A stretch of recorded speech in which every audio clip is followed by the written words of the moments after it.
क्या हमारे जीवन में हमें जो सफ़रिंग्स मिलते हैं, जो उतार-चढ़ाव हमें मिलते हैं, जो प्रॉब्लम्स हमारे जीवन में आते हैं, उससे हम मुक्ति पा सकते हैं? तो आइए आज के वीडियो में इस प्रश्न का उत्तर ढूँढते हैं। तो राधे राधे राधे श्याम सभी को, वेलकम टू माय चैनल। आज के वीडियो में हम जानेंगे हमारे सफ़रिंग्स के बारे में। तो ये जो सवाल है और इसका जो जवाब है, ये मैं ओम स्वामी जी द्वारा लिखित the big questions of life इस बुक में जो पहला सवाल किया गया है कि हम हमारे सफ़रिंग से मुक्ति पा सकते हैं या नहीं। तो इस बुक से मैं निष्कर्ष निकाल के आप लोगों को बताऊंगी। देखिए, ये स्वामी जी का ही प्रसादी है जो कि स्वामी जी ने हमारे लिए परोसा है, और उस प्रसादी को ही मैं आप सभी से बांट रही हूँ। और मेरा इतना बुद्धि, इतना ज्ञान तो मुझ में नहीं है कि मैं जो सारे निष्कर्ष है वो आपके सामने निकाल के दूँ। लेकिन अगर आप बहुत दिनों से स्पिरिचुअल जर्नी में हैं, बहुत दिनों से आपके जीवन में कुछ उतार चढ़ाव है, आप में बहुत ज़्यादा ज्ञान है, तो हो सकता है इस बुक को पढ़ के आप और भी कुछ निष्कर्ष निकाल पाए। लेकिन मेरे बुद्धि जितना सीमित है, जितना ज्ञान तो हालांकि नहीं है, मैं फिर से बताऊंगी, ये स्वामी जी का ही प्रसादी है जो मैं बांट रही हूँ। वरना मेरा इतना सामर्थ्य नहीं है कि जिस सवाल का जवाब मैं आप सभी को दूँ। तो इसे अगर यस और नो में मैं जवाब दूं तो इसका जवाब तो नो होगा, क्योंकि सफ़रिंग से हमें मुक्ति नहीं मिल सकता। जब तक हमारे जीवन है, जब तक हम जीवित हैं, तो हमारे जीवन में सफ़रिंग्स ख़त्म नहीं होने वाला, प्रॉब्लम ख़त्म नहीं होने वाला है। लेकिन हमारे जीवन में जब प्रॉब्लम आते हैं और उस प्रॉब्लम को लेकर हम जितना सफ़र करते हैं, जितना दुख हमें पहुंचती है, वो दुख, वो सफ़रिंग हमारे जीवन में कम हो सकता है अगर हम अपना जो दृष्टिकोण है उसे बदल पाए तो इस दृष्टिकोण को कैसे बदलना है? आप चाहे जितना भी कोशिश कर ले, जितना भी सोच ले कि मैं अपना दृष्टिकोण बदलूंगी, इससे तो दृष्टिकोण नहीं बदलने वाला। तो दृष्टिकोण को कैसे बदला जाए, उसका ही उत्तर आज के वीडियो में मैं दूंगी। तो हो सकता है वीडियो थोड़ी सी लंबी हो जाए, तो मेरे अनुरोध है कि वीडियो का स्पीड बढ़ाकर भी आप लोग देख सकते हैं, लेकिन वीडियो पूरा देखिएगा ताकि इस वीडियो से थोड़ा बहुत क्लू आप लोगों को मिल पाए और आप लोग जो कि जीवन में इतने सारे सफरिंग्स को फेस कर रहे हैं, इतने सारे प्रॉब्लम है आपके जीवन में, उससे निकालने में सफल हो पाए। ये जो सवाल का उत्तर है, ये मैं कुछ पॉइंटों में आप लोगों को समझाना चाहूँगी। पहला पॉइंट आपको याद रखना है, one must go through once journey alone. इसका मतलब क्या है? देखिए, हम अकेले आए हैं, अकेले जाएंगे, इस बात को हम सभी जानते हैं कि इस पृथ्वी पर हम अकेले आए हैं, अकेले जाएंगे। लेकिन बीच में क्या? बीच में हम जब सुखी होते हैं, हमारा जब समय अच्छा जाता है, लोग कहते हैं ना कि अपना टाइम आएगा, तो जब अपना टाइम आ जाता है उस समय हमें लगता है कि हमारे आसपास तो बहुत सारे लोग हैं हमें प्यार करने वाला, हमारे साथ चलने वाला।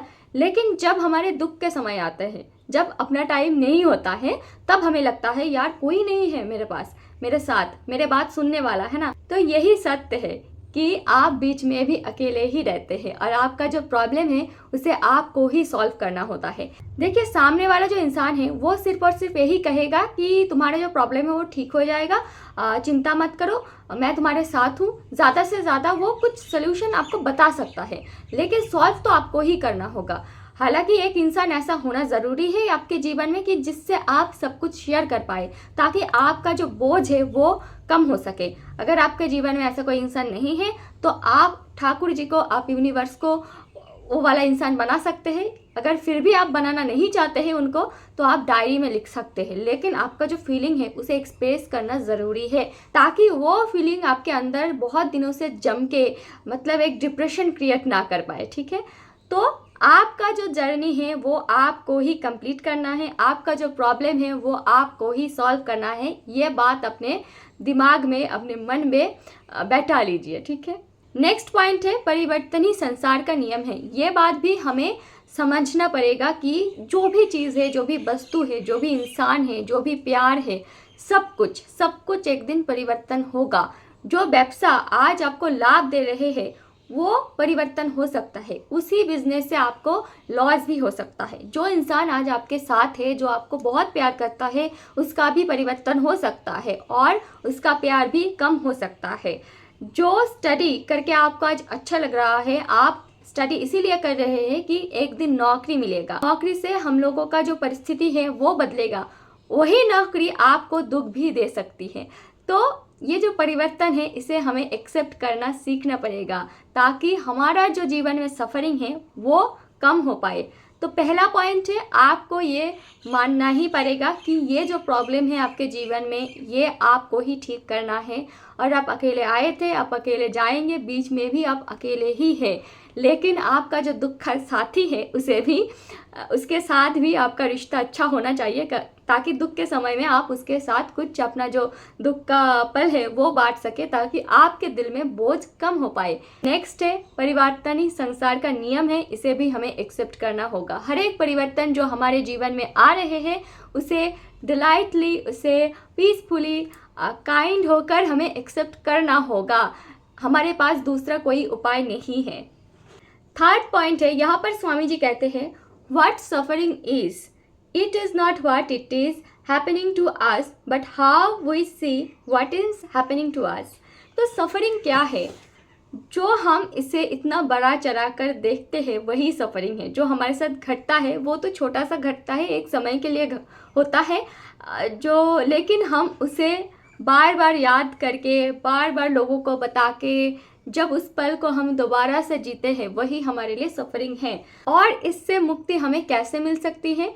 देखिए, हमारा जो दृष्टिकोण है उसे बढ़ाना पड़ेगा, हमारा जो ब्रॉडर व्यू है उसे बढ़ाना पड़ेगा। तो हम कैसे बढ़ाए? हमारा जो परिधि है उसे कैसे बढ़ाए? मैं एक उदाहरण देना चाहूँगी, ये बहुत ही बचपना उदाहरण होगा लेकिन मैं फिर भी देना चाहूँगी, क्योंकि हमारे अंदर का जो इनर चाइल्ड है वो इसे समझ पाएगा। देखिए, बहुत सारे हिंदू लोग हैं जो कि ताजमहल को लेकर पड़े रहते हैं कि यहाँ पर मंदिर था, यहाँ ताजमहल को तोड़ दो, मंदिर बनाओ, है ना। सिर्फ मतलब ताजमहल को लेकर ही पड़े रहते हैं। वो लोग डिप्रेस्ड हो जाते हैं, लोगों को भड़काता है कि हाँ तुम भी इसका विरोध करो। उनके जीवन में जो मेन मकसद है तो वो ताजमहल है। हालांकि मुझे लगता है ऐसा लोग एग्जिस्ट नहीं करता, लेकिन मैं बता रही हूँ, आप मान लीजिए। तो वो व्यक्ति जो कि ताजमहल को लेकर डिप्रेस्ड हो गया है उसे क्या करना चाहिए? उससे पहले तो ये समझना होगा कि ताजमहल का नेचर नहीं बदलने वाला है ना, तो हमें खुद को बदलना पड़ेगा। ताजमहल जैसा है वैसा ही रहेगा, लेकिन हम हमारा जो दृष्टिकोण है उसे बदल सकते हैं। तो हम हमारा दृष्टिकोण को कैसे बदलें? उस व्यक्ति को तब अपना जो परिधि है उसे बढ़ाना चाहिए, यानी ताजमहल से हटकर उसे पूरा यूपी को देखना चाहिए और यूपी से भी हटकर उसे पूरा भारतवर्ष को देखना चाहिए। तो फिर उस व्यक्ति को द्वारिका में द्वारकाधीश भी दिखेगा, उसे पुरी में जगन्नाथ जी भी दिखेगा, उसे प्रेम मंदिर, राम मंदिर, हर एक मंदिर दिखेगा। तो उसका जो डिप्रेशन है, का जो अवेयरनेस जो कि सिर्फ और सिर्फ ताजमहल पर ही अटका हुआ था वो शिफ्ट हो जाएगा, है ना, क्योंकि उसका परिधि बढ़ गया है, उसका दृष्टिकोण बदल गया है, उसका जो अवेयरनेस है वो शिफ्ट हो गया है ना। तो ऐसा ही है, हमारा जब लॉस होते हैं तो उस लॉस के ऊपर ही हमारा जितना अवेयरनेस, जितना ध्यान है उस लॉस पर ही अटका हुआ होता है। लेकिन हमें तब क्या करना चाहिए? हमें हमारे जीवन में इतने दिनों से जो कि अच्छा चीज़ हुआ है पास्ट में, जो अभी अच्छा हो रहा है उस लॉस के अलावा, और फ्यूचर में क्या क्या अच्छा हो सकता है, इस आशा के साथ हमें उस लॉस से मूव ऑन करना चाहिए। हमारा जो परिधि है उससे बढ़ाना चाहिए। देखिए, आपके पास दो रास्ता है, सिर्फ दो रास्ता। या तो उस लॉस के बारे में आप पूरे रात सोचते रहे, सभी को ढिंडोरा पीटते रहे, मेरा लॉस हुआ, मेरा लॉस हुआ, हाय हाय करते रहे, पूरा दिन रोते रहे, बिना खाए बिना नहाए आप उसी लॉस को लेकर पड़े हुए हैं। और दूसरा है कि आप उस लॉस से क्या क्या सीखे हैं, ये सोचिए कि आपको कहाँ इन्वेस्ट नहीं करना है, किस पे आपको ट्रस्ट नहीं करना है। ये सब जो टीचिंग्स है उस लॉस ने आपको सिखा कर गया है, तो उस टीचिंग्स को आप एक्सेप्ट कीजिए। अब आप फिर बिजनेस में इन्वेस्ट करने जा रहे हैं तो इस लॉस से आपने जो जो सीखा है, फिर आगे वाला इन्वेस्टमेंट में वो वाला लॉस से जो आपको टीचिंग्स मिली है उसको आप काम में लगा सकते हैं। तो दो व्यक्ति हैं, एक जो लॉस को लेकर ढिंडोरा पीटते रहते हैं, पूरा दिन हाय हाय करते रहते हैं, और दूसरा जो कि उस लॉस से सीख कर आगे बढ़ता है। आप बताइए इनमें से कौन ज़्यादा सफ़र करेगा? जो कि ढिंडोरा पीटता है, जो कि बिना खाए बिना नहाए पूरा दिन रोते रहते हैं, वही सफ़र करेगा, है ना। लेकिन दोनों व्यक्ति के जीवन में ही दुख आया, दोनों व्यक्ति के जीवन में ही लॉस आया। लेकिन पहले वाला व्यक्ति जो कि पूरा दिन रोते रहते हैं उनके जीवन में सफ़रिंग ज़्यादा है, क्योंकि उनका और दूसरा वाला जो व्यक्ति जो कि आगे बढ़ गया है उनका दृष्टिकोण अलग है। तो आप देख सकते हैं कैसे सिर्फ और सिर्फ दृष्टिकोण बदल के, सिर्फ और सिर्फ आपका पॉजिटिव माइंडसेट के साथ आप अगर एक्सेप्ट करना सीख जाएंगे तो आपका सफ़रिंग कैसे कम हो सकता है। और एक बात आपको ध्यान रखना ही पड़ेगा, निश्चित जो है वो मृत्यु है। मृत्यु निश्चित है कि मृत्यु कब होगा, कैसे होगा, ये सब निश्चित है। लेकिन अनिश्चित जो है वो हमारा जीवन है।